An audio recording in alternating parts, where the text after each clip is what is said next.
Hello guys, एक और नई वीडियो में आपका स्वागत है। जो आए हैं देखने इधर, ठीक यहाँ पे बोलते हैं भूतों का बसेरा है। जो हम लोग आए हैं देखने के लिए, सच में क्या भूत होते हैं? चलिए अंदर चल के देखते हैं कि सच में कुछ देखने को मिल रहा है तो आपको दिखाते हैं। ठीक है, चल रहे हैं।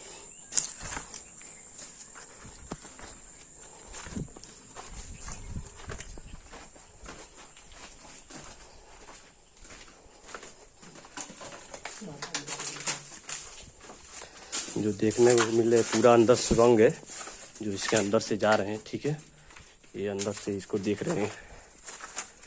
ठीक है, ये तो पूरा एकदम अंदर से, ये देखिए तो देख सकते हैं। ठीक है, ये अंदर से इधर सब है। इसके अंदर पूरा ये डरावना सा है पूरा एकदम, जो देख सकते हैं। ठीक है, इसमें चमगादड़ तो बहुत सबसे ज़्यादा है। ठीक है, ये देखें,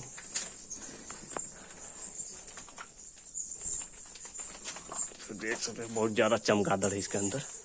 ठीक है, ये नीचे का है पूरा, जो ऐसे देखने पे हो रहा है।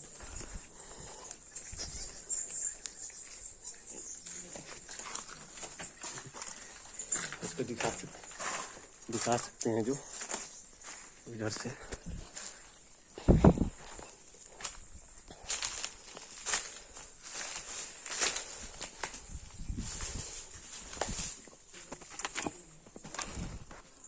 इसके नीचे से ये पूरा अंदर तक गया है इधर से।